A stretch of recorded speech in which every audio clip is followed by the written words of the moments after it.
High Five Casino lets you play your favorite slot and live table games like blackjack with the chance to redeem for real cash prizes. High Five Casino has a giant selection of over 1,200 games, including hundreds of exclusive games only found on High Five Casino. It's always free to play, and free coins are given out every 4 hours. Ready to have your own high five moment? Visit highfivecasino.com. That's casino.com. No purchase necessary. Void where prohibited by law. Must be 21 years or older. Terms and conditions apply.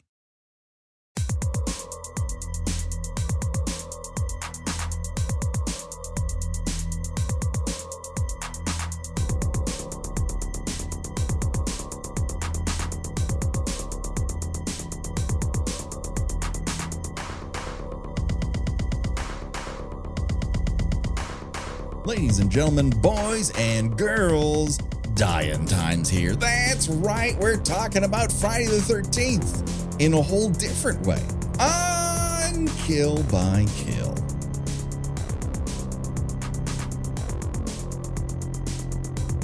Well, greetings and salutations, Internet. It's your old pal, Patrick Hamilton, coming to you once again from Crystal Lake. That's right, this is the Kill by Kill podcast, where usually we are talking about horror movie characters in the order in which they die.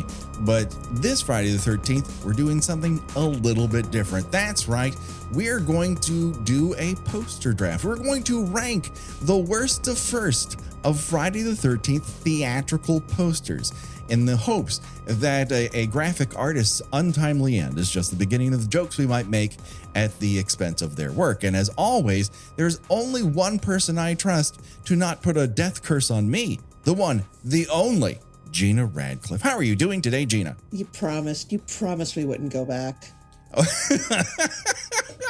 Listen, Gina, it only took us 2.5 years to talk about the entirety of the Friday the 13th franchise.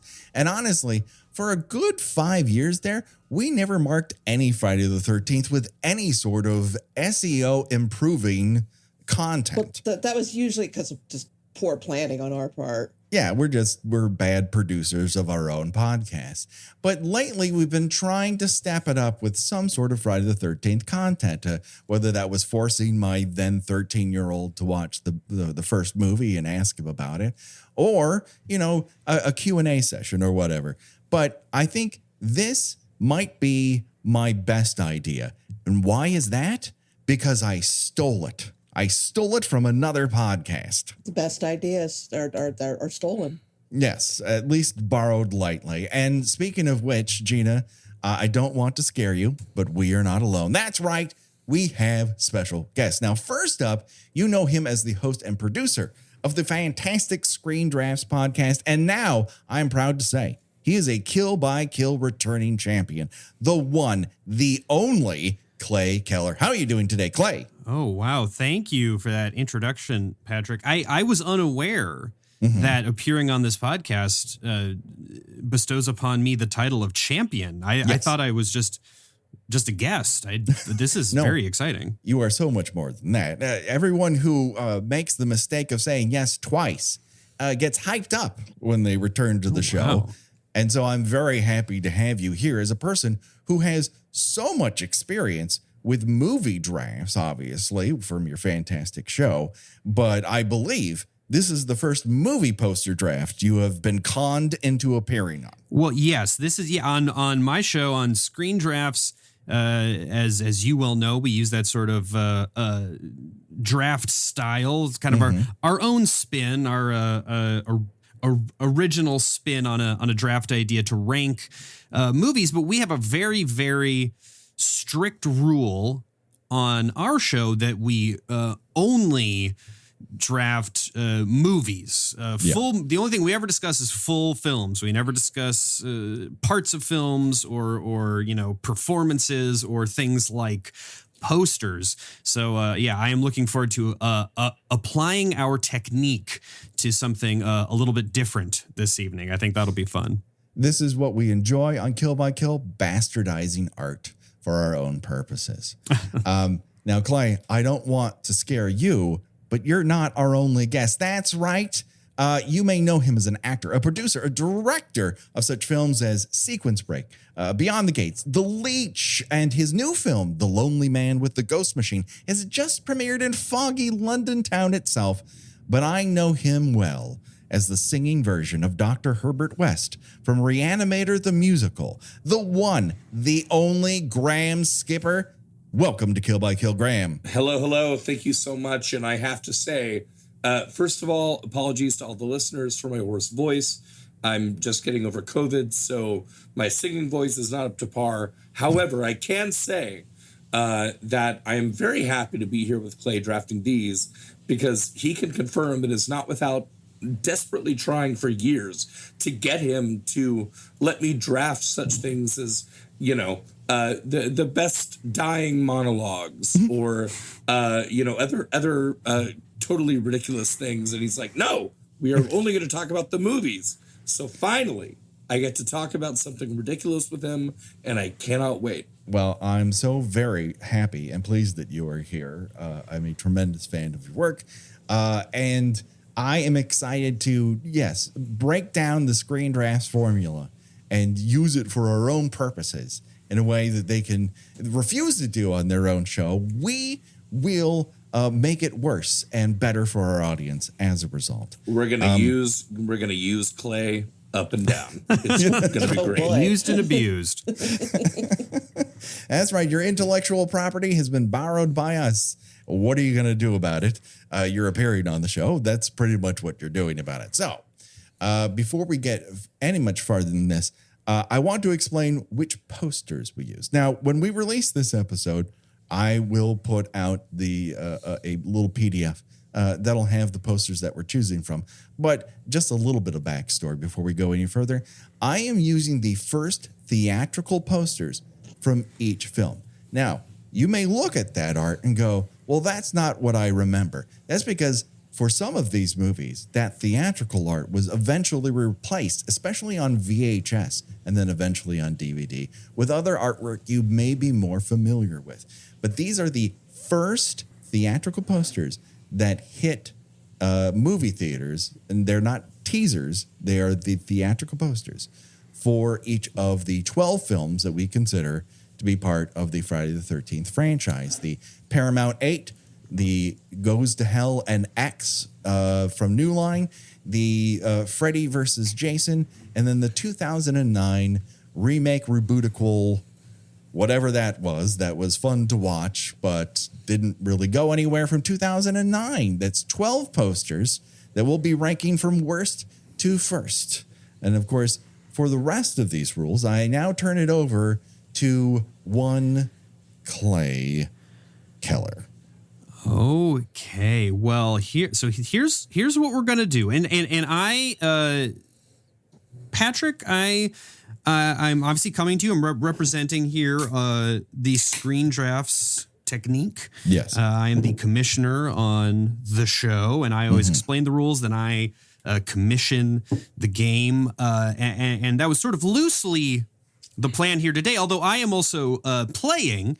And it's sometimes a little bit difficult to do double duty as commissioner and GM or general manager. They is to use the parlance of our show. So I am actually I'm going to explain the rules, but I want you to listen closely because this is going to be your training session. Okay. And then I'm going to hand over the commissioning duties to you as we go into the game. I think you've got too good of a sports style announcer voice to let that be wasted here in this arena. So I just wanted to let you know the Fox Broadcasting Network disagrees with you, but okay. Well, we can't rely on Fox to be right about everything. No, and I do so much, but that was 20 years ago, so maybe I've improved over time. Well, how about this is your second shot, Patrick. This is your second bite at the apple here. So pay careful attention. Here is what we are going to do today. As Patrick was saying, there are 12 posters, so there's going to be 12 slots on this list. Graham and I are going to be competitively collaborating, alternating, placing picks, or as it is today, posters on this list, beginning with number 12 and ascending to number 1. The way it's going to work today is a straight up alternating order. Drafter A will start with 12, and then they will also get to place picks 10, 8, 6, 4, and 2. Drafter B will then be placing 11, 9, 7, 5, 3, and the number 1. But of course, if you've been following thus far, the number 1 will be more of a ceremonial pick delivery, because the pick at number 2 will decide that final order of the top 2. Now, the way on our show, on Screen Drafts, the way we determine the order, the draft order, is that the commissioner prepares some type of trivia round, and whoever wins gets to decide if they would like to be drafter A or drafter B. Patrick, I'm assuming yes, you do not have trivia prepared for us, and we're going to do this a different way, or what were you thinking? I can give you a question. Ooh, okay, I like that. We will do one question. Wow. One for all the marbles. So we'll get to that in a second. Whoever wins trivia will get to decide if they would like to be drafter A and have the what ends up being more picks, because they get the pick at the bottom of the list and they get to make that final decision with the number 2 and the number 1, or if they want to be drafter B, who is going to have fewer picks, but they're going to have an extra veto. Mm-hmm. What's a veto, are you asking? Am I getting ahead of myself? A little bit. Here's how the vetoes work. Graham and I are each going to start with 1. And how that works is that if one of us puts down a poster at a placement that the other thinks is too low on the list, we can veto it. It bumps that off of that spot and back up into the pick ether, and it will have to be played by somebody higher up the list. So each of us is going to start with a veto, but the person who is drafter B, who has the fewer picks overall, is going to get a bonus veto. So it's a double-edged sword there, that choice between A and B. And then that's pretty much it. When it is our turn to make a pick, we are going to, I like to do it secretly. Yes. So we will, Graham, we will be emailing Patrick our picks when it is our turn. And then, Patrick, what you're going to do is dramatically announce the pick. The person who played it will explain why they made that choice. You, in a transitional way, will talk about, if this is what you would do, or kind of your impressions of the play. You're going to hand it off to the other player, who is going to comment on that poster and that placement, and then decide if they want to veto it or let it stay. And then your co-commish, Gina, will wrap up the conversation at that spot with her impressions of what has just happened. And then we move up the list. Is that clear to everybody? Graham, does it seem like I missed any salient details? No. You've played the game 25, 27, 28 times. Yeah, no, it's pretty concise. Sounds good. I'm just excited to get going with this. This is a very interesting challenge as I look here upon all these posters. This is going to be a really interesting challenge for us, I think. And it should be noted for our audience that what we'll be deciding about these posters is really judging it from the art and the art alone. Our personal feelings about the movie that is attached to it does not have to enter into this. We can like a poster for a movie that we don't particularly care for, and vice versa. We are really judging this on an artistic basis of the one sheet. So keep that in mind as we go forward. So, personal feelings might enter into it. They might not. But they will. They will. They'll get passionate about defending their picks. We will get very passionate, and I have to say, originally this was going to be myself and my co-host Ryan Marker, who would have been a delightful guest on this in this task, of course. But when Ryan became unavailable, because he's a very busy man, there's only one person who I could even fathom bringing to this. And really, it's the person, Patrick, that you should have hit up to do this before you even talked to me. Although I do appreciate whenever people use the Screen Drafts format, I appreciate the opportunity to be there in person to make sure it's not bastardized too heavily. Right. Graham Skipper's the guy to do this. He was there at the table when we did the Friday the 13th films on our show. We have texted over the years if we see, there's one poster in particular that I have run into in person, and every time I do, I take a photo and send it to Graham. And it's one that he actually, Graham, I believe we can tease. Yes. Without revealing it, there is one of these one sheets you purchased recently in sort of a late night spontaneous bout of eBay, if I'm not mistaken. I did. This is true. It is my favorite poster of all time. And I will, I mean, COVID may take me and I don't even care, but I'm going to leave with that at number 1 tonight. It is my favorite poster of all time. Okay. I now happily own it. It is currently at the Framers right now. I am. I'm very excited for this film and this poster to finally get the recognition it deserves. As am I. My dad works in B2B marketing. He came by my school for career day and said he was a big ROAS man. Then he told everyone how much he loved calculating his return on ad spend. My friends still laugh at me to this day.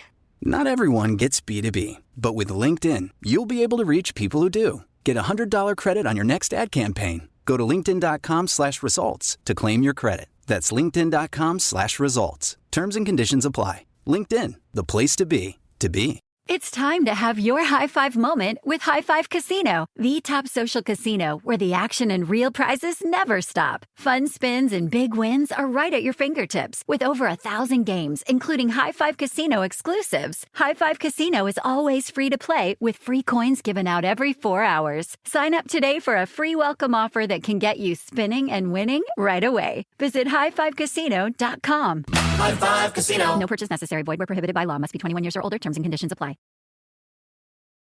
So let's get going. So everyone just say, I know, when you know the answer to this question.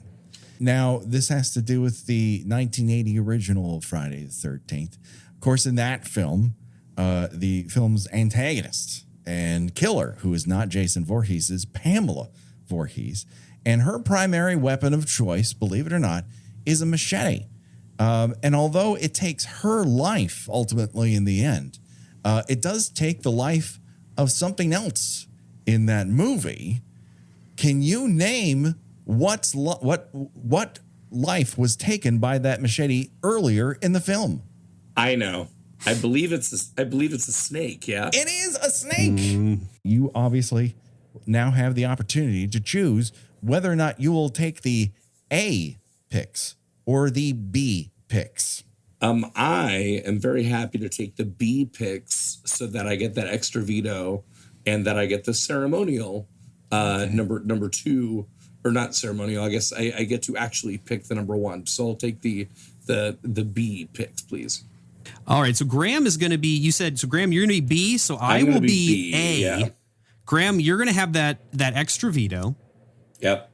Do you think you're going to need to, because, you and I have not discussed, I mean, it's been many years since we've discussed these movies, first of all. And of course, the movies themselves are not on the table today, but we haven't really discussed this particular topic, these posters, ever.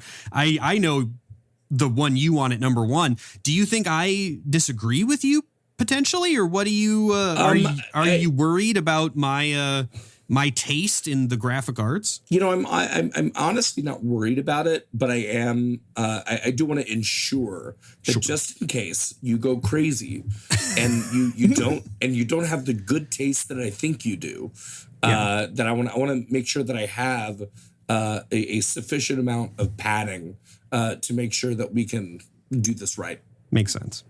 Okay. So that means I have to make the pick at the okay.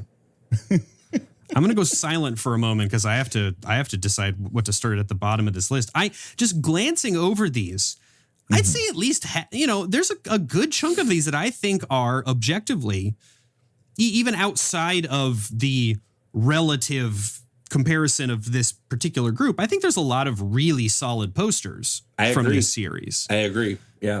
A lot of them that are really fun and would be eye-catching even if I was not, planning to go see, whatever Friday the 13th movie. If I just saw it up in a light box at a theater, I'd go, oh, that's interesting. I might check that out. So I actually like several of these posters. There are a few, though, that are kind of stinkers that are and vying for the bottom of the list. I find that a couple of them seem to coincide with the quality of the movie as well. So at least for me, I think, and I think they're somewhat they're very iconic in many ways. They start off very, very strong. They find the motif and they really double down on it. And then when you see some of the variations of that motif, you're like, oh, we could have used a couple other, tries. Is this the best we got?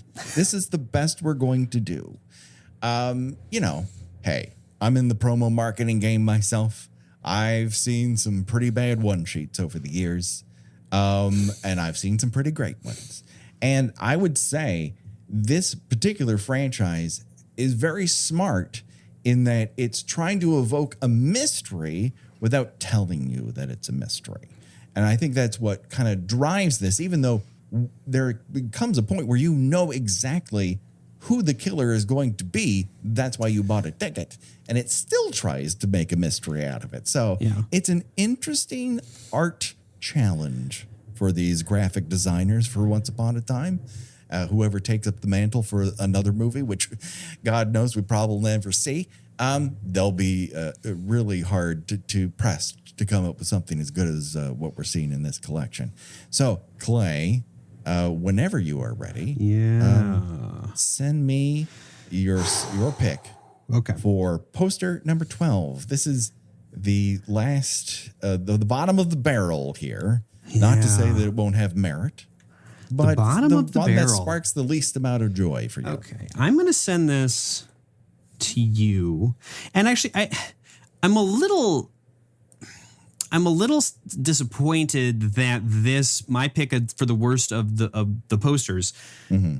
It's actually for a film that I think gets kind of a bad rap, and when I finally saw it, I enjoyed it quite a bit. So I'm disappointed that the bottom of this list, unless Graham vetoes it, will sort of kind of dovetail with what is considered, I think, canonically maybe one of the worst movies, which is something I actually disagree with. But I think this poster absolutely is just disgusting. So I have sent you the pick of number 12. Here we go. Let me, ladies and gentlemen, boys and girls, in your number 12 slot, we have Jason Goes to Hell. Jason Goes to Hell. I actually like this movie. I didn't see it for years and years and years and years for two reasons. One, because people said it was terrible and it doesn't really feel like a Friday movie. It feels like kind of like a watered down nightmare movie that Jason is in and et cetera, et cetera, et cetera. And the other reason is that this poster is just gross. It is visually cacophonous. I don't even want to look at it. I didn't even really realize. I mean, honestly, if you just glance at this poster, it looks like a poop. Like that's just true. And in the movie, it looks like a poop. I mean, it's accurate to that. And then you have to look true. And then you have to look really closely, and it's some kind of a demon slug or something. You don't even realize until you've been looking at it for long enough to give yourself a fucking migraine that there's even a mask on this poster. Yeah. It's a really, really bad piece of design, in my opinion. It is chaotic. The colors are ugly. I really hate this poster. I always have. I wish they would, I don't know, retcon a different poster onto this movie, because I actually don't hate the movie. So it brings me no joy to put this one at the bottom of the list, but I just think it is genuinely off, like just visually off-putting, whereas some of the other ones that are much better are a little scary or intriguing, or they pull you in. This thing is just repulsive.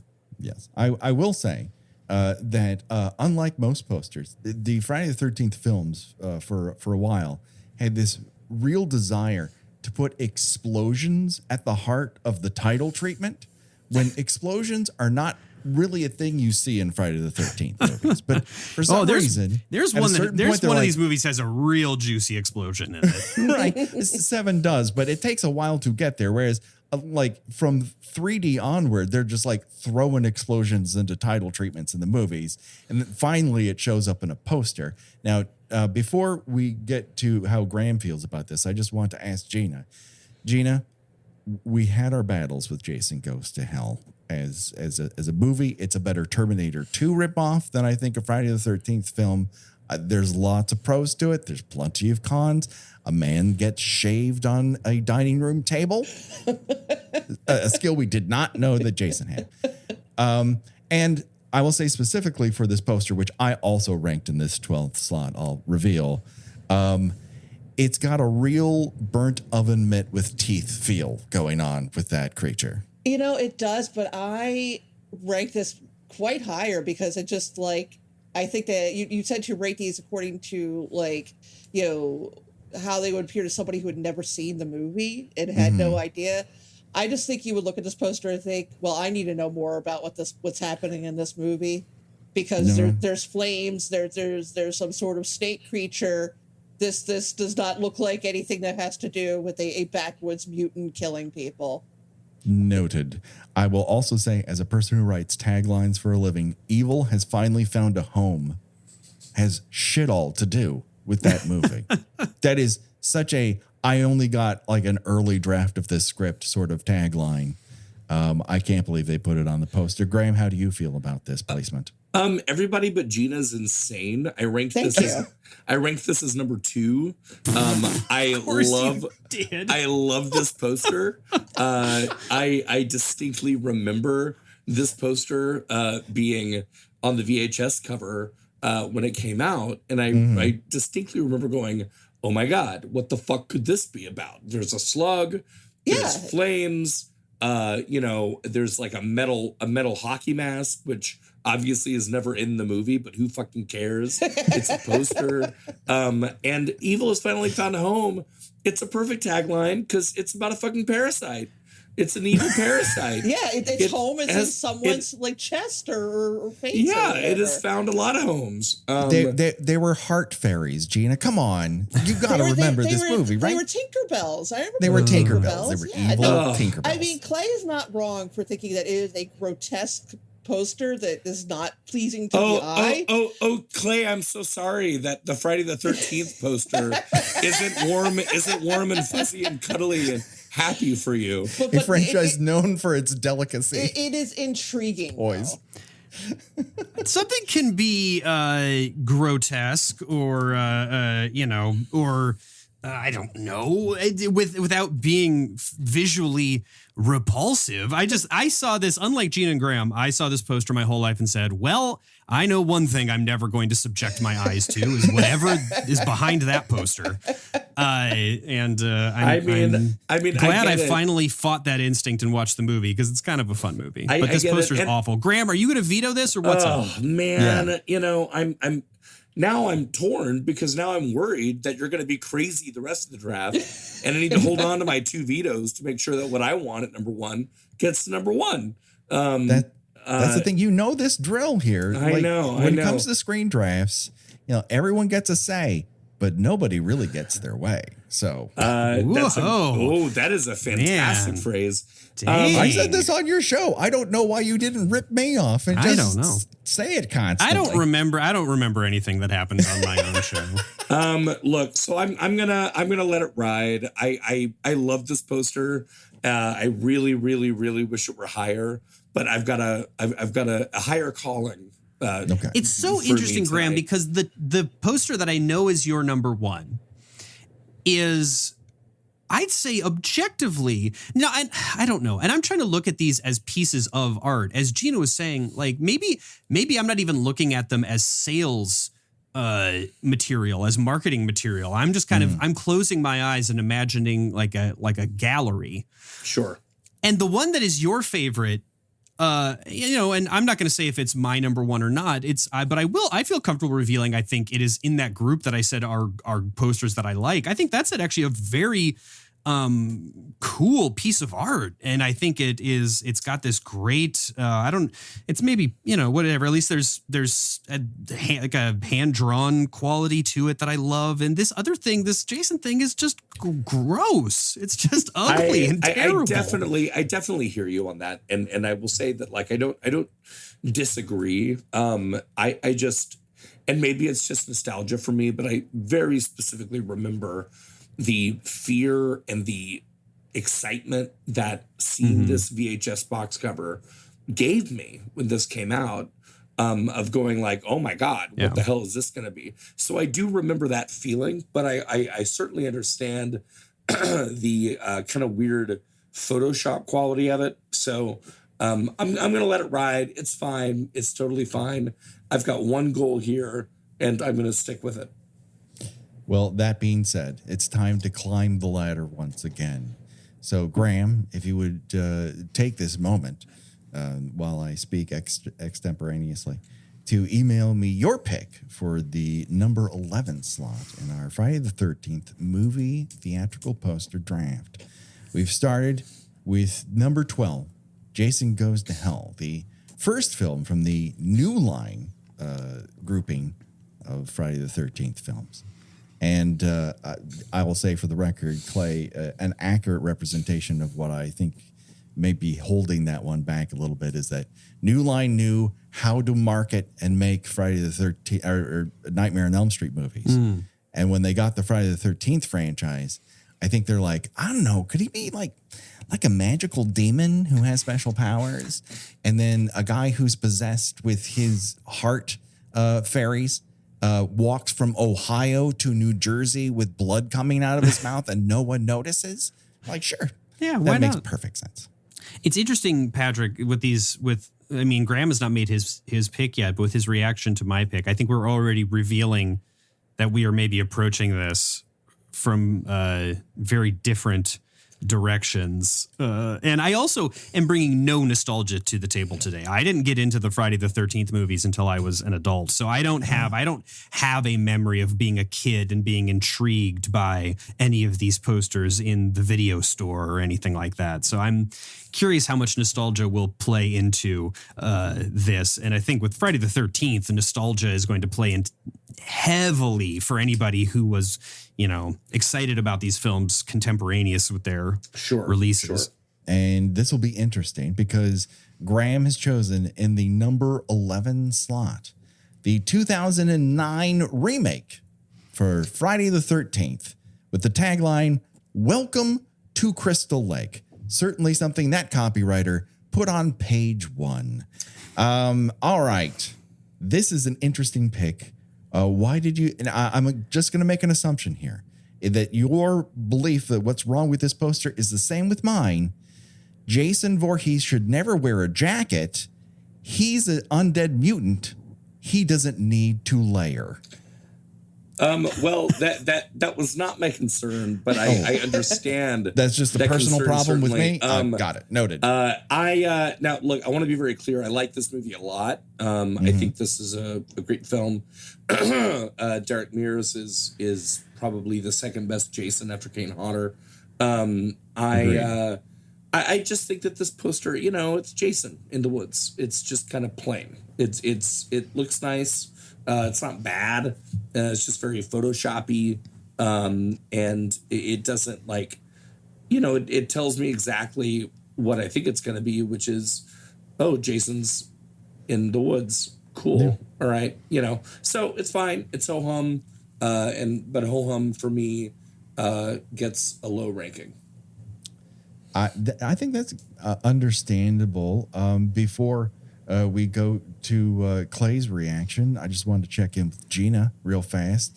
your feelings on this being placed on the list at number 11, Gina. Yeah, this one was pretty low on my list too. It's basically just yes, girl, give me nothing. Just as like I do. Sure. As you say, it's just Jason in the woods. Mm-hmm.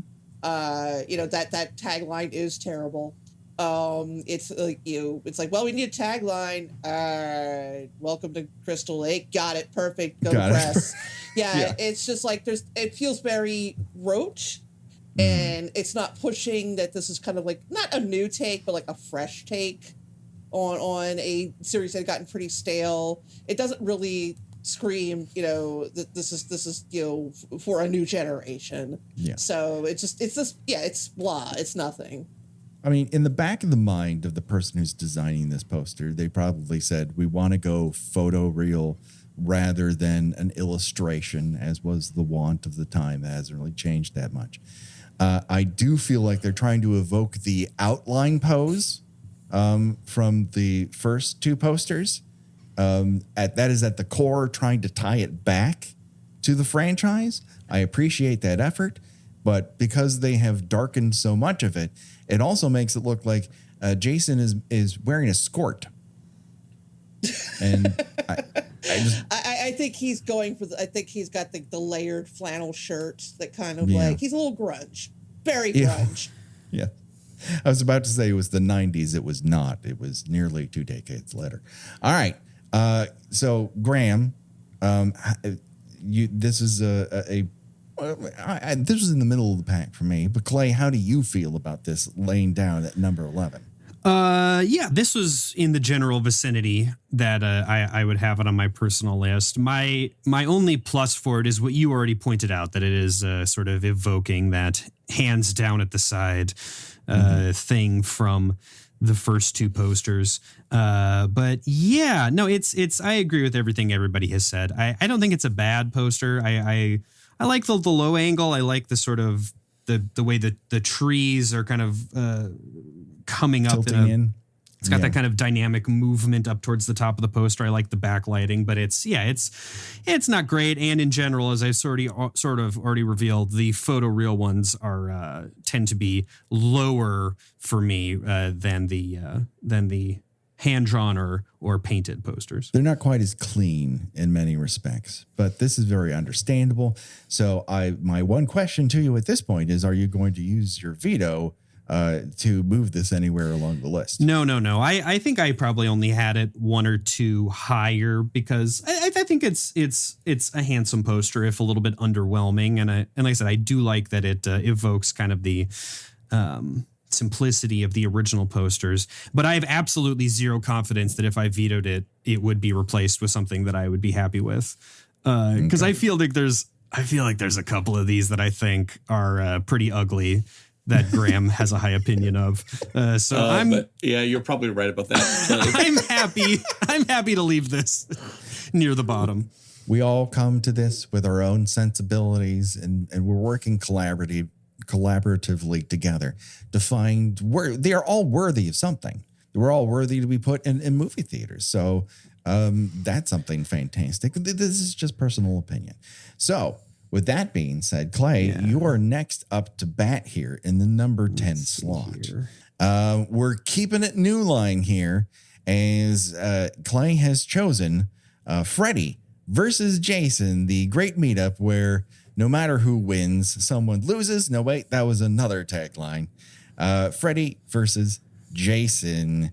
So before I get Graham's reaction to it, Gina, what do you think about this particular choice? This was in the middle for me, but I feel like that for you fans of the movies, it does what it says on the tin. It's Freddy, it's Jason. They look like they're about to fight, so they're V'ing. So you've got they're scissoring with their knives, right, as you do. You've got all three. You've got all three aspects of the title evoked on the poster. So it gets the job done. But is it particularly exciting to look at? Not really. So I would say I would get that. I would understand that being on the low end of people's list. It's dead in the center for me. I will say, just for the statement of saying it, that this is better than the teaser images which were leaked on Variety and Hollywood Reporter at the time, which kind of had them both facing off like they were at a boxing sort of exhibition weigh-in. That works as a special event. I don't think it works as a poster. This is a little bit better. It has that sort of Rocky type maneuver going on, which is fine.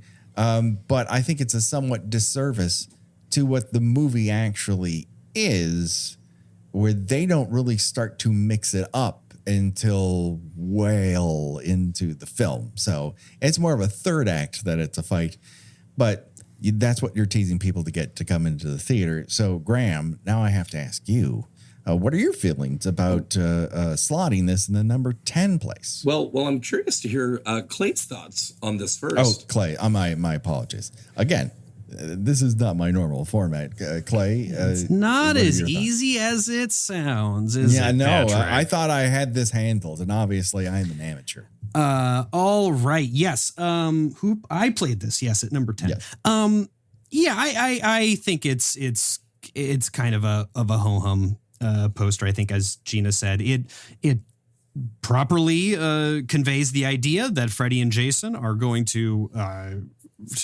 meet up and be oppositional forces in this story. I think that also gets across in the title. But it's just I don't know. It is underwhelming. I think, as somebody else said, it's underwhelming on all counts. It's not a good Friday the 13th poster. It lacks any sort of the artistic creativity of the best of the previous Jason posters, and it's really a piss poor Nightmare poster. The posters for the Nightmare on Elm Street movies are so colorful and imaginative and fun and quirky, and this is just, I mean, a silhouette of Freddy, and he's got his, got the gloves out. I don't know. I think this is about as low imagination thing as you could throw out there, and not even minimalist in an intriguing way to me. I think it's just kind of, if you asked AI to shit something out, this is what they would come up with. And I do enjoy its use of negative space. That's the only positive I have for it. Yeah, I guess. Yeah, I mean, the negative space kind of has the title in it, so I don't know. I'm not into this one, and I think that the fact that Freddy versus Jason came out first, but Alien versus Predator got the whoever wins, we lose tagline. Like, that's unforgivable. They really fucked that up. And I'm just looking at the AVP poster because I was curious, which is very similar. It's just the two large heads of the two characters on the thing. But the AVP poster is hilarious because it looks like the alien is trying to like whisper in the Predator's ear, and the Predator is kind of annoyed. So that's neither here nor there, but I do enjoy that AVP poster. It looks like the poster to 9 Months, where Julianne Moore is whispering. Exactly. and what a success to evoke. All right, Graham, now is your opportunity to lay into this. No veto for me. Same complaints as the remake and as everything that y'all have stated. I think it's fine. It tells you what it is, but they could have done a lot more with this very unique once in a lifetime opportunity that they had, and they did not. So disappointing, but it's fine. I think this is a good spot for it. I agree with you. This is in the relative neighborhood of where I had it, so that works for me as well. Shopify is the global commerce platform that helps you sell at every stage of your business. Shopify is there to help you grow. Shopify helps you sell everywhere, from their all-in-one e-commerce platform to their in-person POS system. Shopify's got you covered. Shopify helps you turn browsers into buyers with the internet's best converting checkout, 36% better on average compared to other leading commerce platforms, and sell more with less effort thanks to Shopify Magic, your AI-powered all-star. What I love about Shopify is how no matter how big you want to grow, Shopify gives you everything you need to take control and take your business business to the next level. Shopify powers 10% of all e-commerce in the U.S., and Shopify is the global force behind Allbirds, Rothy's, and Brooklinen, and millions of other entrepreneurs of every size across 175 countries. Plus, Shopify's award-winning help is there to support your success every step of the way. Because businesses that grow with Shopify. Sign up for a $1 per month trial period at shopify.com/Westwood1. All lowercase. Go to shopify.com/Westwood1 now to grow your business, no matter what stage you're in. Shopify.com/Westwood1. My dad works in B2B marketing. He came by my school for career day and said he was a big ROAS man. Then he told everyone how much he loved calculating his return on ad spend. My friends still laugh at me to this day. Not everyone gets B2B, but with LinkedIn, you'll be able to reach people who do. Get a $100 credit on your next ad campaign. Go to linkedin.com/results to claim your credit. That's linkedin.com/results. Terms and conditions apply. LinkedIn, the place to be, to be. So now I think it is time to proceed to our number 9 slot. I am sending it to you now. Graham has picked for number 9, Friday the 13th, Part 5, A New Beginning, a very text-based poster, which is interesting for the Friday the 13th franchise, for a film that people either unbelievably love or just don't understand that this is what would happen if Jason Voorhees was a dirty peanut, Gina. Are you asking me what my thoughts on this poster are? What are your thoughts on this poster? This one ranked dead last for me. I mean, as you say, it's just text.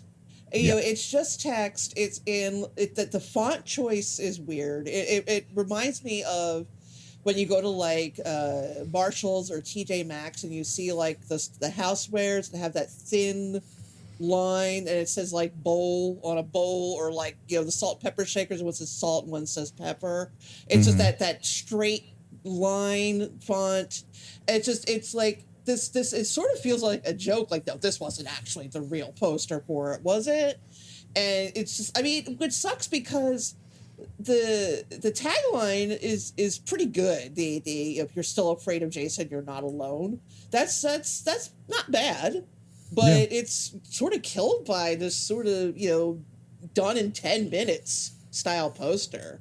I sort of feel like they didn't know exactly how they wanted to sell it, whether or not they wanted to give away that someone was replacing Jason behind the mask, whether or not Jason would be involved in a we're resurrecting him fashion. This is a tease. Like, Final Chapter had done so well, and Paramount had said, we're just going out in a blaze of glory on Final Chapter. And they made so much money on it. They're like, oh, we can't leave that alone. We got to go back. How do we tell people there's a Friday the 13th movie without telling them exactly what it's going to be? Because they probably didn't know. And the two examples of this is this poster and then what ends up being the VHS art, which I would argue is miles better despite its inaccuracy in so many ways. The road hockey mask with lasers coming out of the eyes. It's not accurate, but it's way better than this. It's at least more visually interesting. Yes. Graham, justify your number 9 love for Friday the 13th, Part 5, A New Beginning. Yeah, everything you guys said, you know, it's text. It's fine. I do kind of like how lazy it is. Like, there's a part of me that kind of loves how it was just I don't know, the ad group that was like, I don't know, what the fuck do you want to do? I just like put some fucking text on there and let it be. But you know, it's when we're comparing it up against a bunch of what I think at this point is a bunch of really great art. It just doesn't stand up. So yeah, it's got to be down here. That is completely understandable, but we do need to check in with Clay just to see if for him this feels higher up the ladder than number 9. What do you say, my friend? I'm happy with this here. This was, again, roughly where I had this on my own personal list. There's only one other one I think I would have accepted behind this one, but even then I don't feel super passionate about the difference between those two. Yeah, I'm fine with this here at number 8. I agree with everybody says. It's bizarre to me that this was a final theatrical one sheet. This feels so much like a teaser poster.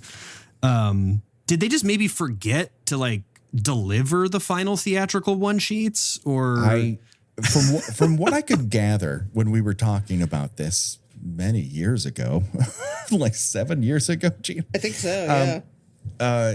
What had happened was they were so worried that if they put a mask on there, that people would make an assumption about what the movie was. And they wanted to make it more of a mystery akin to the sort of vibe they had gone with for the original film. Where it was a mystery slasher. It could have been any one of these people. Oh, it's Pamela Voorhees. And then they kind of tease it again in 2, like, well, who's picking up this man? Oh, Jason's still alive? Okay. So you don't know exactly what kind of movie you're going to get, but you did want to tell people this is Friday the 13th. Yeah, and interesting. So they had these 2 versions of it, but the road hockey mask with lasers does not really make a premiere until the VHS cover art. Yeah. And that's where I think they're like, this is a very low box office movie here compared to what happens elsewhere. It is, you know, I think they are partially successful in keeping it mysterious. The font, I mean, Gina's not wrong. It doesn't seem like a Friday the 13th font, but there is something intriguingly wrong about that. You kind of look at it and you're like trying to figure it out. You're like, is this all it is? And you read the tagline a few times and you're like, oh, maybe I missed something, but it's like, no, that's really all it is. So it does keep your attention, if only out of confusion for a moment. Yeah.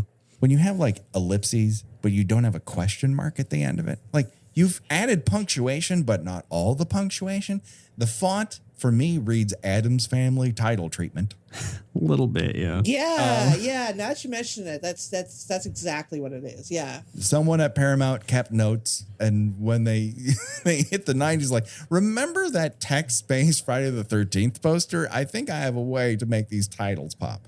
So it's very odd, and ultimately, it's just not, as a piece of artwork, you don't remember this more than the VHS art, which I think everyone, if you just showed them that, they would go, well, I know that's a Friday the 13th movie, and I know it's not one of the big ones. They would, even if you didn't have the title next to it, they would know. So I'm cool with this. Okay, so that was our number 9 slot from Graham. He picks that at number 9. There are no vetoes, so it stands to rank at number 9. We are now moving on to number 8. I sent you the 8, Patrick, and I am going to go ahead and predict right now that this is going to be another instance where it's a poster I don't much care for, and Graham is going to say that it was his number 3. Okay. I think I know exactly what you played, and if you did, it's exactly right. All right. It is my duty to announce that in the number 8 slot of this movie poster draft, we our good friend here, Clay Keller, has picked Jason X, the second New Line film. Oh man. So before we get to Clay's thoughts, Gina, does this work for you in number 8? Yeah, well, you know what, we disagreed on Jason Goes to Hell, but this is almost the exact same spot for me. I had this at number 9 for me. I don't like the face in the knife image that was really, really played out by the time in slasher movies by the time this movie came out. I mean, I suppose the dueling Jason faces is kind of would be intriguing to someone. Like, you know, is there 2 of them? And it turns out, no, there's not. It's just the same one. But it's just I think it is a mishmash of kind of cool imagery, and then it's like, no, let's just put in some tire slasher movie from 1983 image on top of that, and yeah, in the end it does nothing for me. So I am in complete agreement with him here. Well, there's so many interesting issues with Jason X, but just from a poster standpoint, this doesn't really fully reveal that they've given Jason hair in that movie, which I think you just have to denote. They've also given him a tattered leather poncho. He doesn't need outerwear. Okay, that's right in there. And it really doesn't give you the idea that a certain vaunted horror director wants Jason soft. I don't feel like this gives me soft Jason. But that being said, the person who picked this should really be justifying it, and that's one Clay Keller. What do you have to say? Yeah, I feel like this shouldn't come as a surprise. The Photoshoppy ones are by and large at the bottom of my list. This is one where the quality of the poster for me matches up with what I think the quality of the film is. This is some real like 2000 ass sci-fi channel Gene Roddenberry's Andromeda shit here. I just think it's unappealing. The font is ugly. It looks cheap. As Gina said, the like naked woman screaming in the reflection of the knife is, I don't know. No one's ever accused the Friday the 13th movies of being classy, but I have many times, and I'm incredibly wrong. But like there's a restraint in this series' posters. This series does not have any of the sort of cliche 80s TNA laden art in the posters, and I appreciate that about this, if for being unique, if no other reason. So yeah, putting the sort of screaming naked woman in the thing makes it just seem like this new Friday the 13th movie is going to be indistinguishable from any other, of the myriad low ambition slasher movies that came out at this time. It gives it sort of a TV movie look, and I don't care for it. Also, I think that the future Jason mask is really ugly, and that's present here on the poster, so that's kind of a demerit as well. So yeah, there's nothing about this that I think is visually appealing. Don't care for it. Okay. Well, then we have to turn things over to Graham. Now, in your opinion, evil in this movie gets an upgrade. Do you feel like you need to use the veto to upgrade this placement beyond the number 8 slot? Well, Clay clearly knows me very well, because this was indeed my number 3. I think this poster is delightful. It's so silly. It's so dumb, just like the movie, which I love. And I don't know what you're talking about, Clay. I think that the Uber Jason mask is awesome. And when I look at this poster, I go, man, there's Jason. There's a knife with a screaming girl. Holy shit, he's a robot. What more could you possibly give me to want to go and see this movie? What you don't know is that robots have nipples, and sometimes those nipples fall off. And you know what? I was happy to learn that in the theater. I'm not going to veto this. I had bigger fish to fry, but I love this movie. I love this poster. This was the first Friday the 13th movie that I saw in a theater, so I do also have that like nostalgia about it for me. Yeah. Which admittedly is like a major thing. But I don't know. There's something about this poster. It's like, it's so fucking dumb, but you know exactly what it is. And Clay, how dare you besmirch the good name of Gene Roddenberry's Andromeda? The movie does have a distinctly Canadian filmed sci-fi feel to it. And I don't think it helps the poster's, scary claims that the screaming lady in the knife looks like she's been caught in photography, in some sort of photography studio where they were filming her shaving her legs. Why is her arm on her leg? I think she's covering her breast, Patrick, is I think what's happening here. But why is her leg involved in that? I don't know. Because she's in a defensive up position. Her leg? She looks like she's got maybe a towel on. Is this a scene from the movie? I don't listen. Okay, hold on. I just zoomed into this poster for the first time. Yeah. No, there's a whole thing going on here. Why is Jason? He's like rolling his eyes. Is the details that undo everything. The fact that I've never seen that before. Remember, the opening credits to this movie are going into Jason's eye and finding that his brain patterns are evil electricity. Jason is very tired. He's very tired. Very sleepy. Just let me die. Meanwhile, she's in an eggs by legs, photo shoot. I don't understand this at all. Boy. Is she in a towel? Why is her knee featured? I have so many questions, but those questions will be for another day because now that it's cemented in the 8 slot, our main priority here is to get our number 7 pick. Our number 7 pick will be under Graham's purview. All right. Picked at number 7 by Graham is Friday the 13th, Part 7, The New Blood. Gina, your first reaction to this? That was exactly where I had it. Did you now? Mm-hmm. That's exactly where I had it. I don't know. It's just like, I'm just like, all right. It's like, it's exactly in the middle for me. As opposed to some of the lower rated ones for me, it does evoke what the movie is actually about. Mm-hmm. It's not misleading in any way, which I appreciate. It's right in the middle for me. I don't really have anything particularly, it's not bad. It's just, there are others that I like better than it.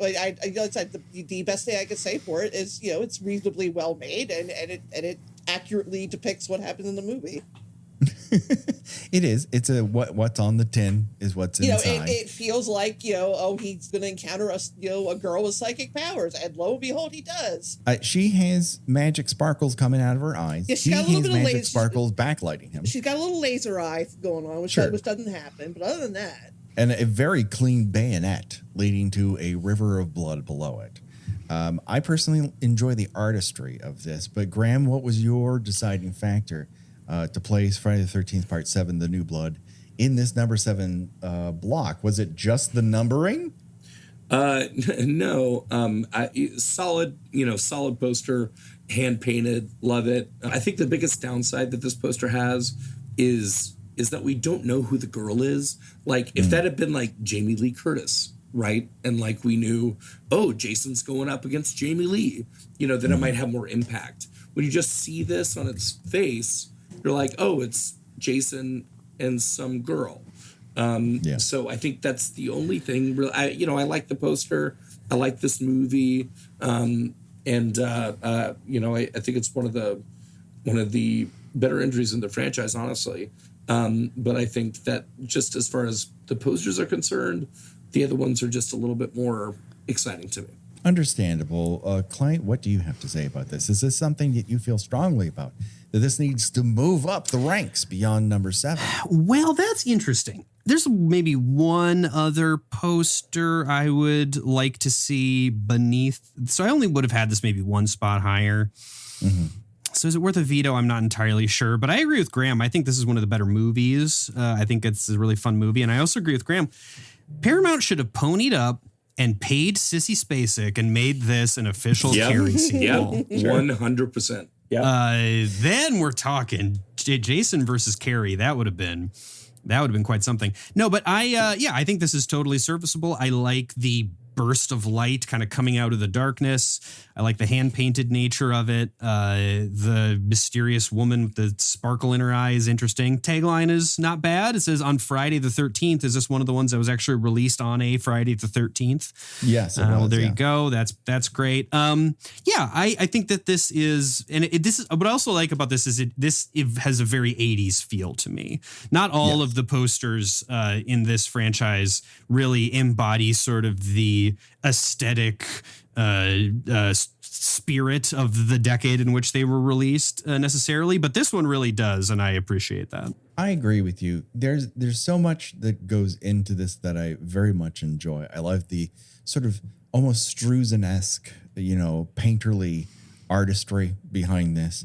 I love the dichotomy that is, what they're trying to evoke in Jason X. This is the much more successful version of that. And I think it is intriguing that it's positing the idea that Jason will meet somebody who can actually punch at his weight. And that's what this kind of promises, and what the film eventually delivers. Yeah, I'm a big proponent of that. My big wish for this poster was that instead of a bald-faced mask, which just seems to be worn down, we'd gotten more of the grotesquerie of the actual Jason design, which, in my opinion, is far and away the best Jason design ever committed to film. I think the mask is the right fit. I think the battle damage is fantastic to look at. It doesn't look like the mask is too big on his face. That is the great John Carl Buechler for you. A man who didn't quite get his due, but I was so happy to actually see this in a movie theater with him. Nice. So happy to see him get applause for people who were very much appreciative of not only his work here, but his work before and after. So we're keeping this in the number 7 slot.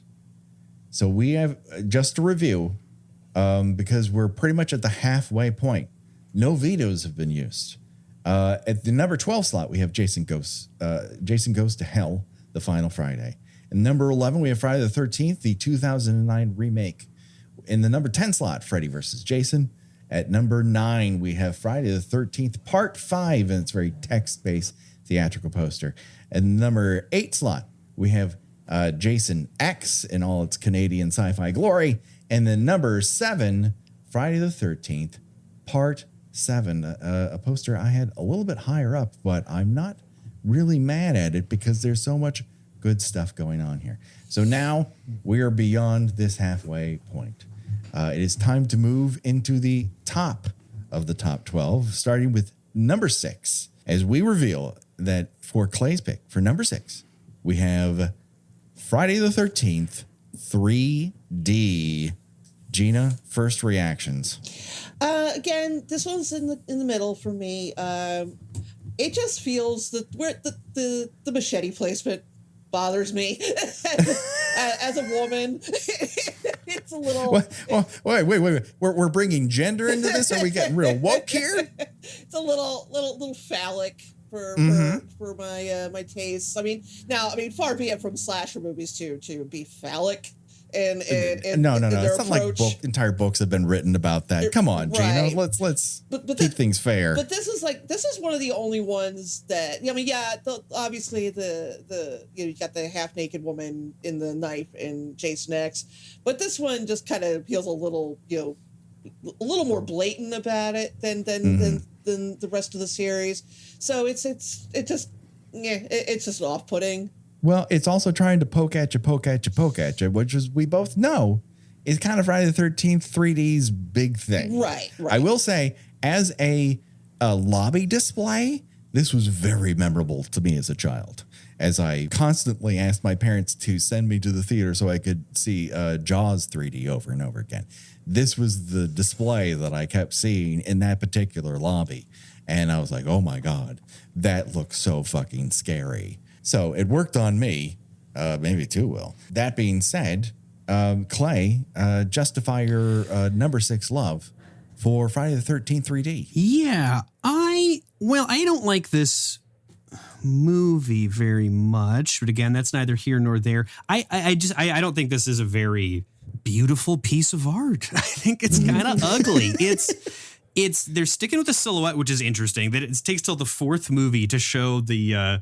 I guess it's not in the first movie. The second movie, they stick with the silhouette. This one, now the mask, the iconic mask, is now kind of fully ensconced as part of the franchise, and we're still sticking with the silhouette and doing something that kind of is evoking Psycho, which is an interesting choice.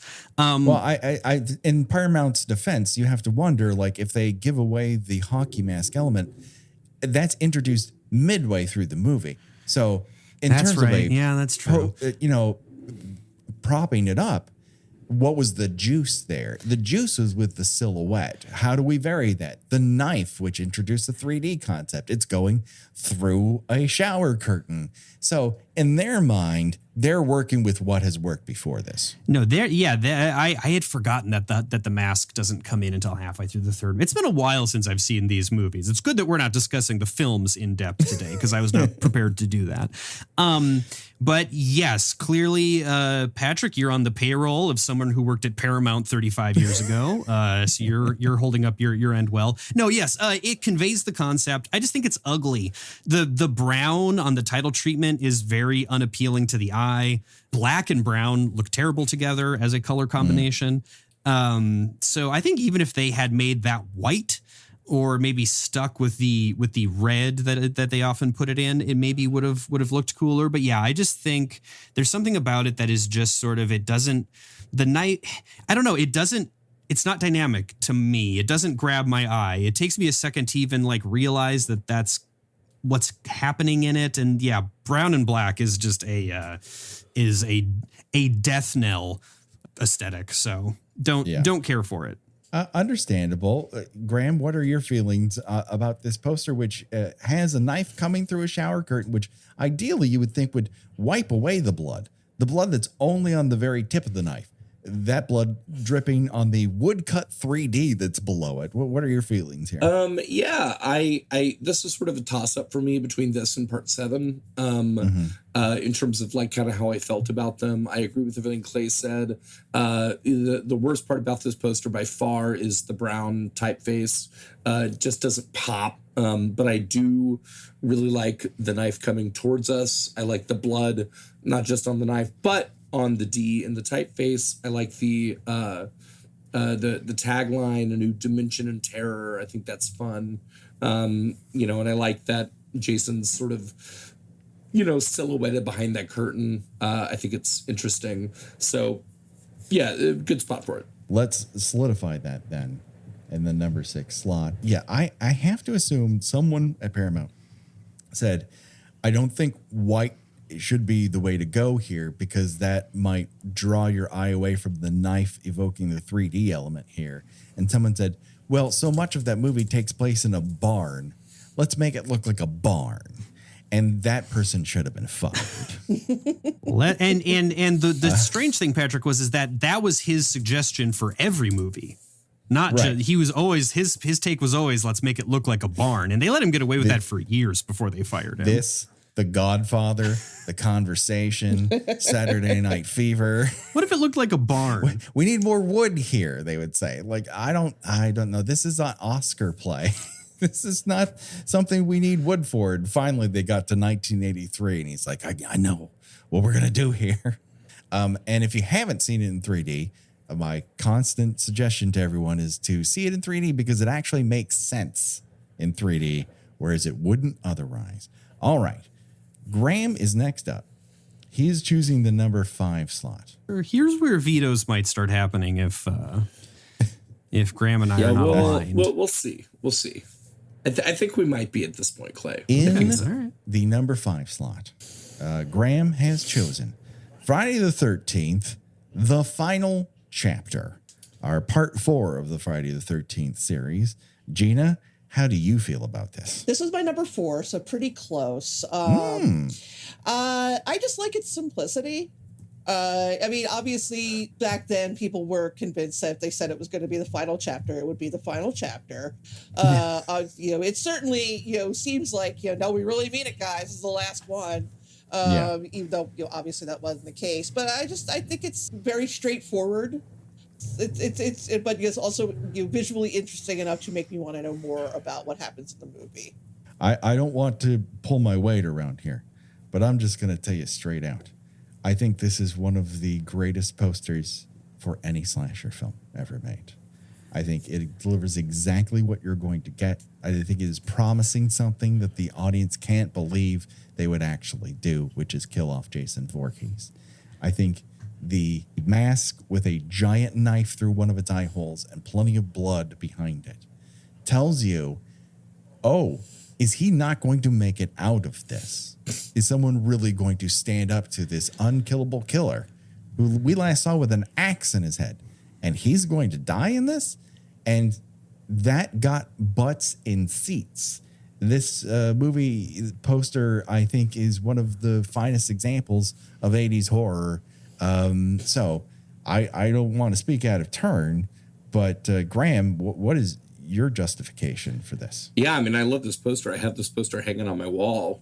So no complaints about this poster. I agree with you on everything. I just think if we're looking purely at artistry and at, the composition of this stuff and all that, I look at what's remaining, and I just think that those rank higher for me in this moment. Okay. But yeah, I mean, I love this poster. I love this movie. And yeah, I mean, I have no complaints about it. I just, it just ranks lower than the other ones for me. Understandable. Clay, what do you have to say here? I have to say veto. All right. This is my veto. There's only, honestly, I will probably play this with my next slot. I think I only need to bump this up a smidge.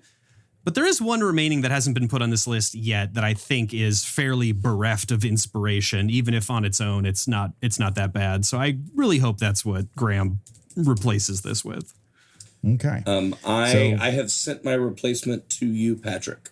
Replacing the previous film, we have now slotted Friday the 13th, Part 6, Jason Lives, in the number 6 slot. Boo. Oh, I'm sorry, Clay. Boo. I'm sorry, Clay. Come on, Graham. Is that a veto I hear? I only have the one. Okay. He has no choice. Yeah. Okay. What's done is done. What's done is done. Gina, first reactions. I don't mind this being at number 5. I think it is a very, for lack of a better word, metal poster, which I think is of course I can't help but tied in with like the Alice Cooper theme song that went through it, that went with it, and I think they were trying to go for like a theme of like late 80s hair metal, evocative of that, even though the movie itself didn't really have that feel, but I think for the marketing they were trying to go for that. I think it does pretty well, so I don't hate where it ends up. Just from a professional standpoint, I hate the fact that the movie is titled Friday the 13th Part 6 Jason Lives, and the poster delivers it as Jason Lives Friday the 13th Part 6. And the less we say about that tagline, the better. Well, yes, that is true. Now that you were your hand was forced to place this here, Graham, what are your feelings on the Jason 6 poster? Yeah, I think it's super fun. It's a very POW, like, fuck you, Jason Lives, which I really like about it. I guess, it's a little bit Photoshoppy, but I really love, the light coming out of the hockey mask holes. I like how it evokes that, kind of universal horror vibe. Yes. I don't know. I think it's epic. And yeah, Gina, like metal is a great word for it. It just sort of punches you in the face with, we're back. We're back, baby. Exactly, we're back to basics. So yeah. Clay, your feelings on this one? Yeah, I was hoping this would have gotten a spot or two higher. I think this one is a lot of fun. I agree with Graham. I like that, or whoever said, I think it was Graham. It evokes that sort of universal kind of monster. This larger than life monster, but also sort of cultural figure. Jason is just like looming, almost like an evil moon coming up over the horizon. I think that's fun. I like that we're in Corey Feldman's backyard. We've got the kind of the fog and the fence and the Jason Lives, as the engraving on the gravestone, I think is cheeky, and there's a sense of fun to it. So yeah, and I like the colors. Yeah, I like this one a lot. I think this is a fun poster. So this is not the one I was hoping Graham would. I think I know the one that you were hoping play for, as his replacement. But I really love the one you were hoping for. If it is, I am so curious to hear what you love about this poster. Well, I've played it at number 4, so we'll find out. Right.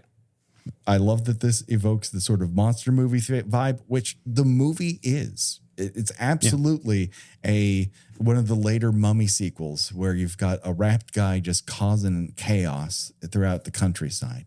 and this brings that up.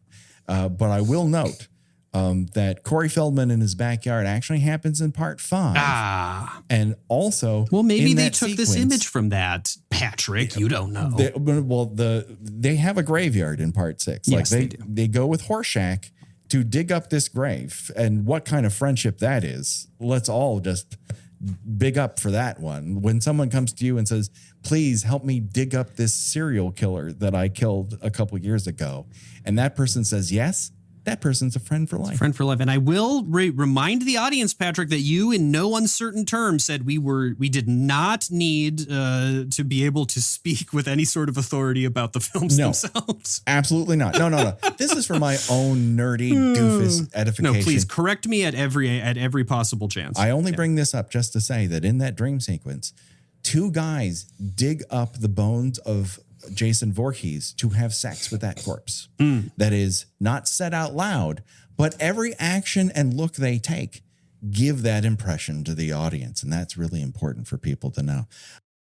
Shopify is the global commerce platform that helps you sell at every stage of your business. Shopify is there to help you grow. Shopify helps you sell everywhere, from their all-in-one e-commerce platform to their in-person POS system. Shopify's got you covered. Shopify helps you turn browsers into buyers with the internet's best converting checkout, 36% better on average compared to other leading commerce platforms, and sell more with less effort thanks to Shopify Magic, your AI-powered all-star. What I love about Shopify is how no matter how big you want to grow, Shopify gives you everything you need to take control and take your business to the next level. Shopify powers 10% of all e-commerce in the U.S., and Shopify is the global force behind Allbirds, Rothy's, and Brooklinen, and millions of other entrepreneurs of every size across 175 countries. Plus, Shopify's award-winning help is there to support your success every step of the way. Because businesses that grow with Shopify. Sign up for a $1 per month trial period at shopify.com/Westwood1, all lowercase. Go to shopify.com/Westwood1 now to grow your business, no matter what stage you're in. Shopify.com/Westwood1.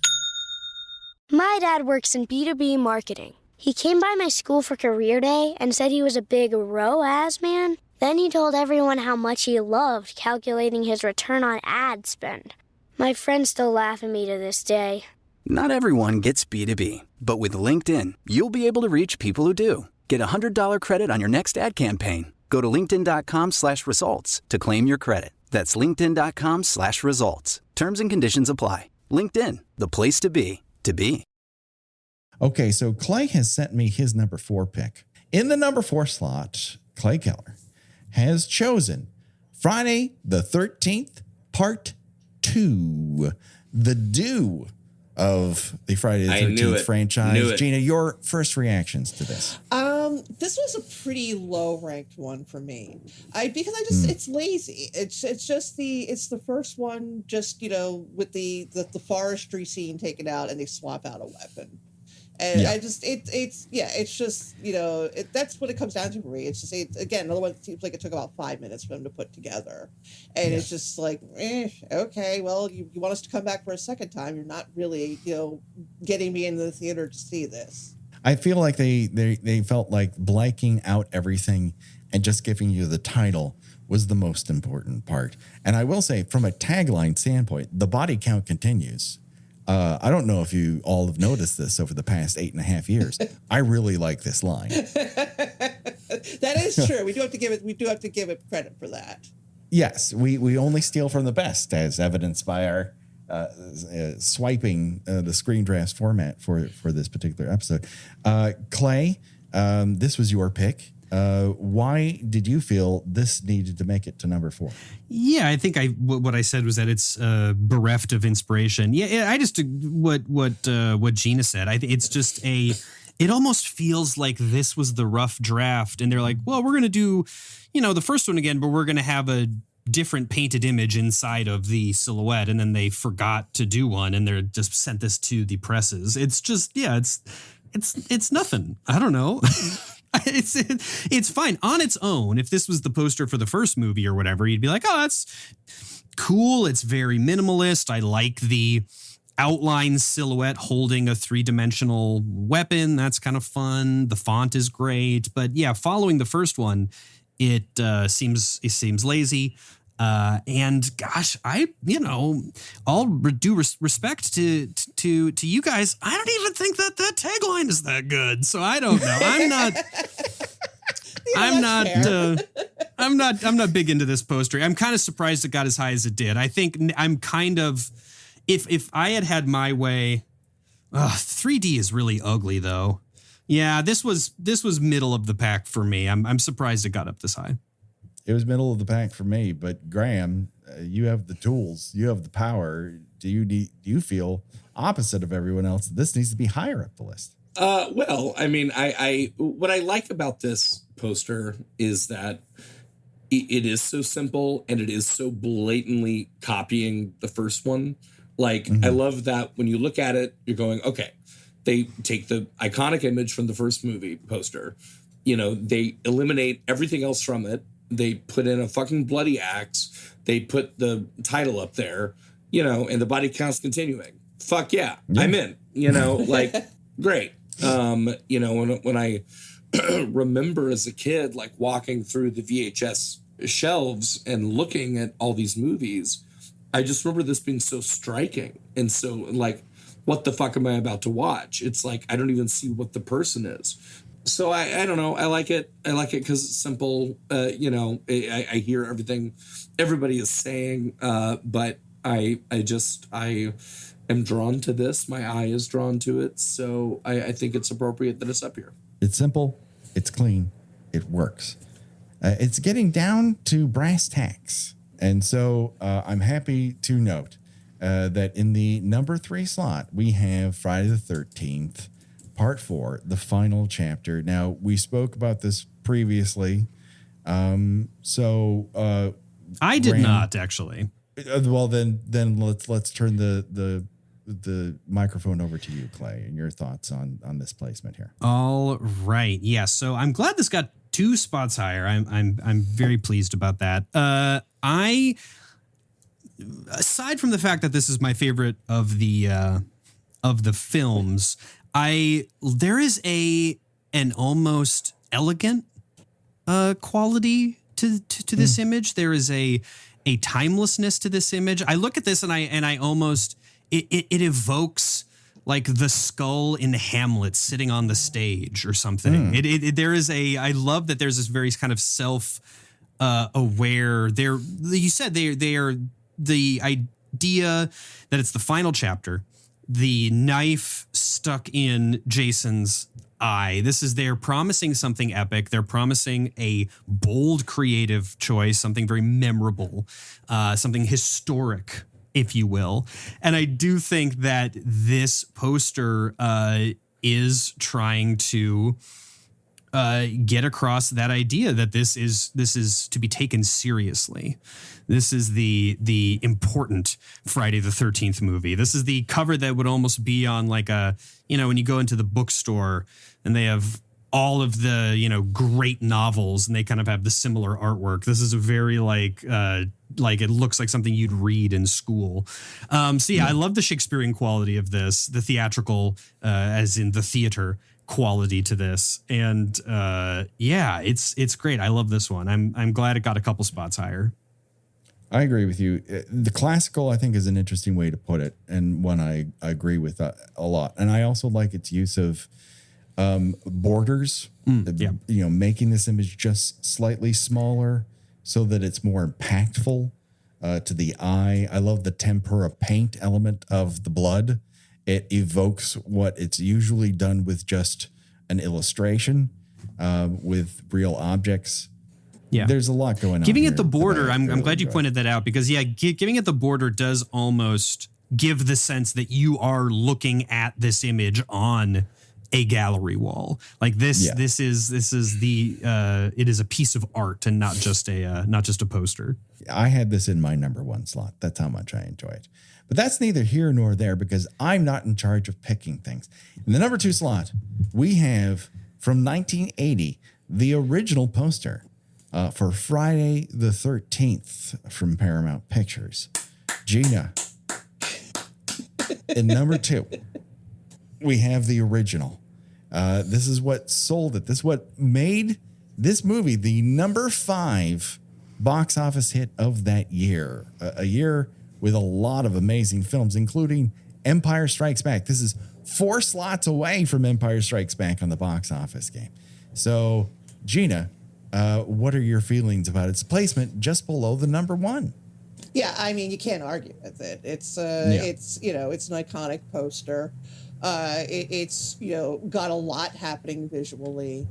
I think that it does an excellent job of hiding the fact that there's a what must have been at the time a pretty shocking twist for the audience. So yeah, I think this is one of the other than Halloween, the platonic ideal of a slasher movie poster. Yes, I mean, there's a lot going on here that is just absolutely fascinating. I own this poster as well. I don't have it up because I don't have any walls. I only have windows. I have it. I have it too. It's fantastic stuff. I love the way the blood drips off the knife onto the 13. There's a lot going for it that works. And so, Clay, justify your placement here at number 2. Yeah, these top 2 are basically equal for me, and I like that they're very different, and I'm more than happy to let Graham have his number 1, because on any particular day it could be my number 1 as well. But we'll talk about that one in a second. I really love this original poster. I think the original movie is a little underrated, I think, by people. That's probably my second favorite film in the series. I think it's a lot of fun, and I love the first person stuff and the true mystery, the sort of and then there were none quality to it. I really appreciate, and I love this poster. I think the image within the silhouette was not invented by Friday the 13th, but I think this one is particularly fun. I love this painting of the victims there in front of the cabin. It's kind of like a, Thomas Kincaid After Dark kind of image in a way that I find really amusing. And just the starkness of the title treatment, that white with that pop of red, I think is fantastic. And I do love the more in favor in the 60s and 70s, but a little bit into the 80s. I do really enjoy the poster with the border and then the credits underneath and everything. I just like the way that looks. There's a classiness to that, in my opinion. So I think this is a really cool poster. I think the painting within the silhouette is very well done, and I'm delighted to have it here near the top of the list. None of those people look representative of the actual actors. Yeah. Who are these people? I don't know. There's like a guy in like a track jacket with a beard. Yeah. There's like twins. Are the 2 on the left twins? They're certainly wearing the same uniform. Yeah. It's an odd choice, but probably the person who painted this, did not see a frame of the finished product. It was turned around by Paramount so quickly to actually get it on movie screens. So for a rush job, it's fucking fantastic. What do you say, Graham? Yeah, it's a beautiful work of art. One of the best movie posters of all time. I love both of the taglines. They were warned, they are doomed, and on Friday the 13th, nothing will save them. That's iconic and great. And then I really love a 24-hour nightmare of terror. Like, holy shit, I can't wait to watch this movie. I really love that. I love the blood dripping down off the knife onto the 13. And yeah, I mean, like Clay said, the painting within the silhouette, it's just so well done. And it clearly there was a lot of care given to this. So very happy to have it up here. And I think it's a great example of why hand-painted poster art is important and effective. Is just the immediate impact that this gives you. I love the air of mystery that it's giving this, because you don't know who your killer is going to be, and it's already setting up the audience for what this is trying to execute, which is a whodunit slasher, which people don't quite remember. That's what the original Friday the 13th was. This beautifully evokes it. So that brings us now to the number 1 slot, which, Graham, you could send to me, but Patrick, he has to. He is required by law to send it to you. You have to. There we go. Then I'm going to wait. It's not official until you get those words delivered, certified. We have to enter this into the congressional record, so that makes sense. And I am writing it out in full because this is my favorite movie in this franchise. And I am proud to have it sitting at the number one spot. Hold on. I don't have COVID, but I'm having trouble breathing at the reveal of this answer. You haven't spent enough time on mic with Graham Skipper. Yeah, anyone that has seen me on Twitter ever will know that this is my favorite movie of this franchise, and I can defend it with my dying breath, which might be tonight. Which might. But you heard it here first. But she'll have died doing what you love. Exactly. I'll be proud to do so. And what you love is maybe walking along the floor of the Atlantic Ocean until you finally hit the same row of shore that a rowboat. I mean, how fucking badass is that? Yeah.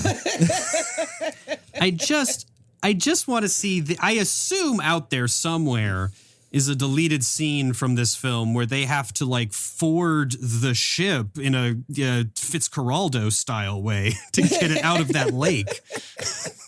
It's a very narrow. Have you never seen the narrow canals of Jersey? Especially from northwest Jersey. Yeah. That's the place where you have the most inlets to the Atlantic Ocean. Yeah. You can really get it out there. And of course, the only Friday the 13th to prominently feature hot bread under warming lights. Of course, I'm speaking of our number one pick here from Graham Skipper, that of Friday the 13th, Part 8, Jason Takes Manhattan. Gina, what are your feelings? My feelings are this is an unimpeachable pick. This was my number one, too. It makes sense. I just, Patrick, from taking this journey of exploring these movies in minute detail, that this one really, really grew on me.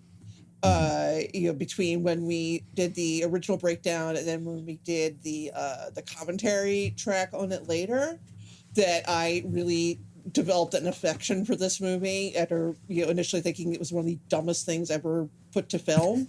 I mean, it's still rock stupid, but it's just it's delightful. I just say nothing makes me laugh like Sam Neill in the movie theater and Lord of Illusions, like when that one dude gets his head punched clean off. I'm just like I'm just like clapping and laughing every time I see that scene, and I just love this poster because it's silly.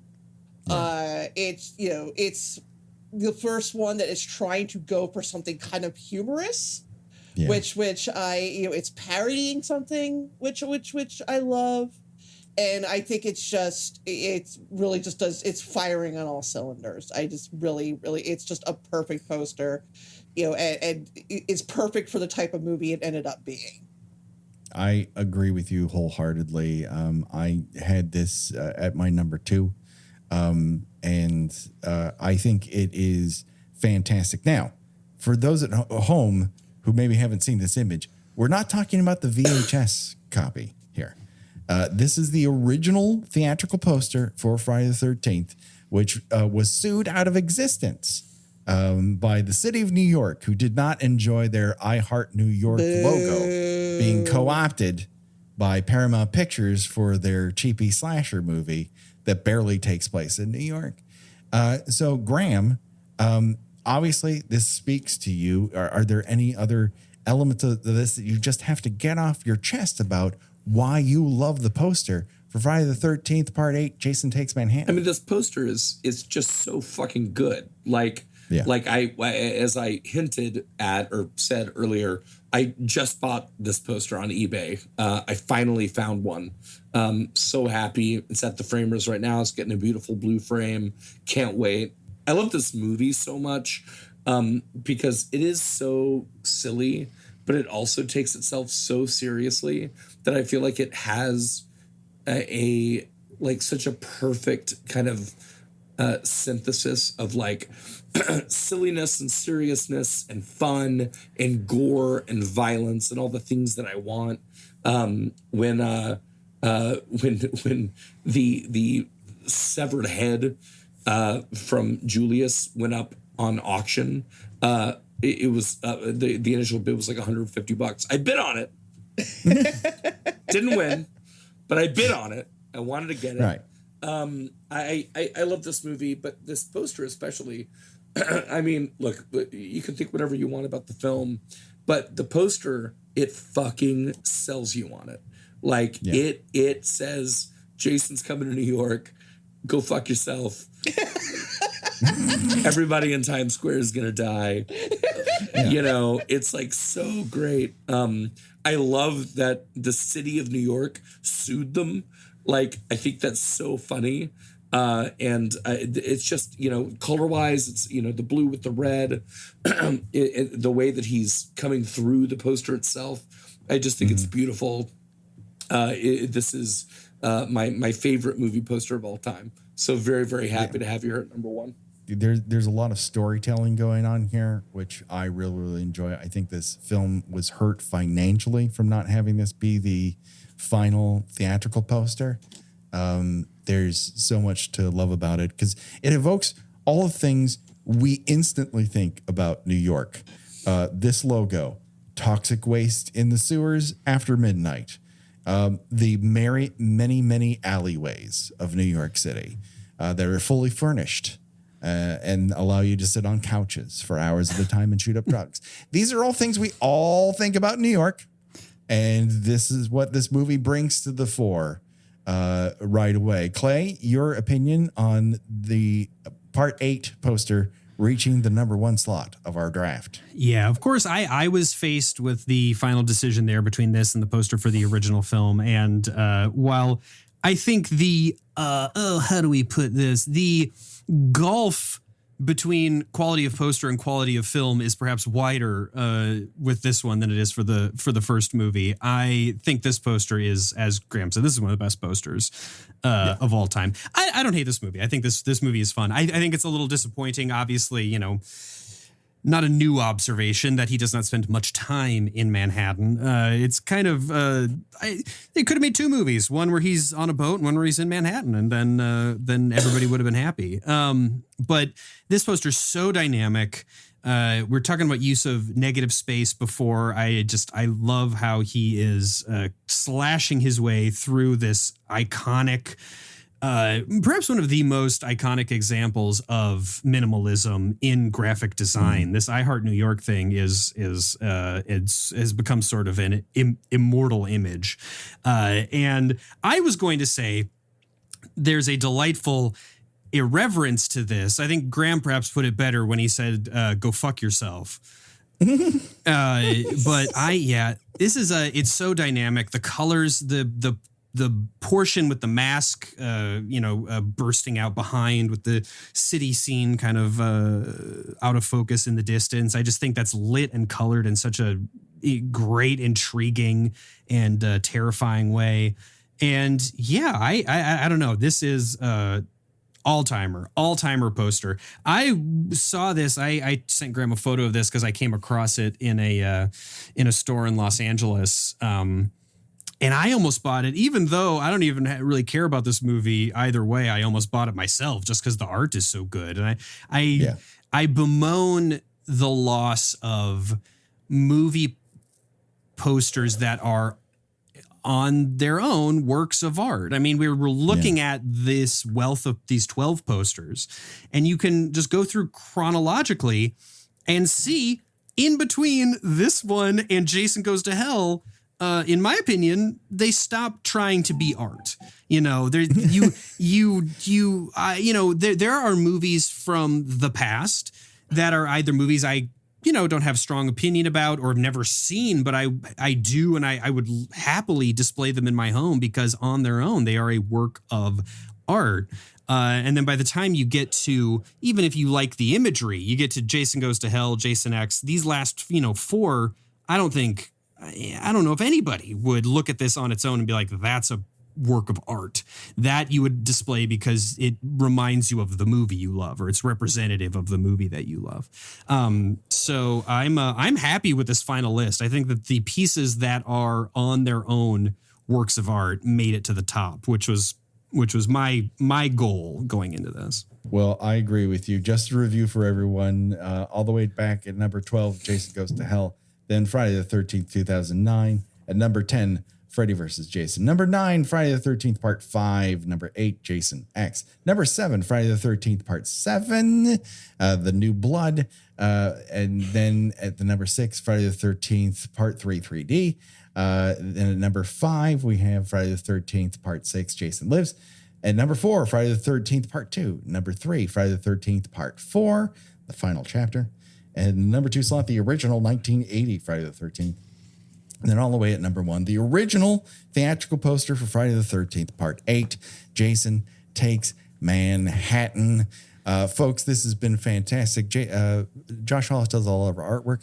Go to Revenge Body Memphis at bandcamp.com for this theme and all of our remixes. Go to our Patreon for bonus episodes and so much more, and follow us on social media. Before we go any farther, we want to make sure that our guests get time to talk about what they have going on in their lives.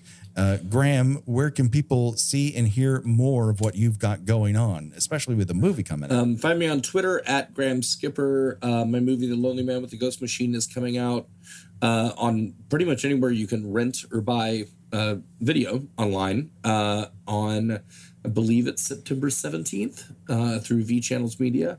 So be on the lookout for that. Please watch it, support it, share it if you like it. And go give Jason Takes Manhattan another shot.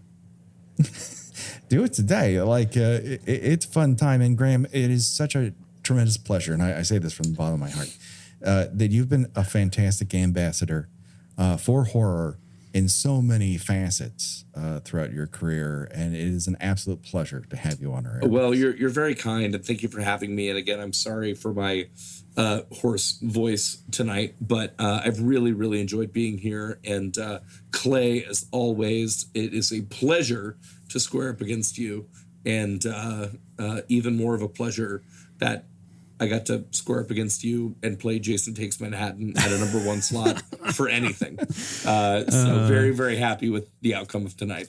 All right, Clay, where can people catch more of what you've got going on? Oh, of course. Well, Graham, the pleasure was all mine. I don't know, have you and I ever gone up just like one-on-one before? We I don't have know not. If we never have. First. We never have. Yeah. A Screen Drafts first here on Kill by Kill.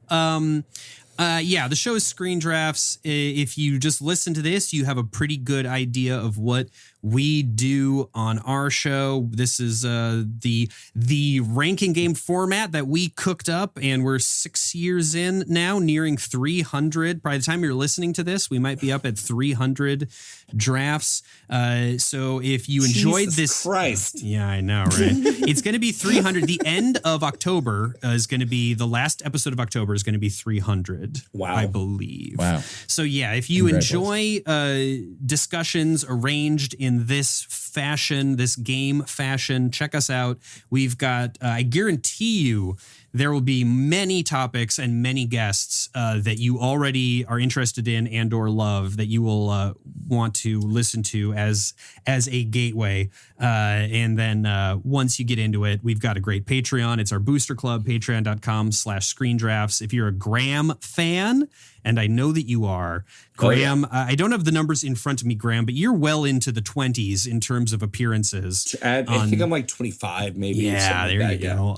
So there's lots of good Graham on Screen Drafts, and Patrick was on a couple years ago during. Did I say Scream Drafts? Scream Drafts is what we do in October. It's all horror. But yeah, Patrick was on a great high school horror movies draft a couple years back. It was so much fun. So much fun. So check it out. October is all horror, like I said, Scream Drafts. So if you're a horror person, which I have to assume you are if you're listening to this, a dyed in the wool horror person, check us out in October. There'll be something for you there. Clay, you should also mention that for the 300th episode, you are doing a draft of all movies that contain numbers in it that are multiples of 300. Yes, so, Graham finally convinced me he's been saying for 6 years. For 6 years, Clay, do the worst idea. And I said, Graham, for the 300th, we'll finally do that. That's not true, by the way. Don't listen to anything I say. No, the 300th episode, we're closing out Scream Drafts with something I'm really excited about. We're doing a classic Hammer horror mini mega draft. Oh, it's going to be so good. That's going to be a lot of fun, yeah. Fantastic. Gina, where can people find you on these here internets? I write about movies, television, and pop culture at my Substack, GinaWatchesThings.substack.com, and I am on most social medias under Gina Does Things. Do it today, people. Check it out. Don't worry, folks. We'll be back to our regular format next week for a fun episode. Yes, next week we'll be back to our regular format for a fantastic episode featuring a Screen Drafts alum, Harmony Colangelo. We'll be talking about the weirdness that is Disturbing Behavior, 1998's X-Files meets teen screen slasher, she's but gonna not. be great. That's gonna be great. Oh, yeah. She's fantastic, as always. And don't worry, folks, the body count will continue. For myself, for Clay, for Graham, for Gina, bye-bye, everybody. Bye. Bye.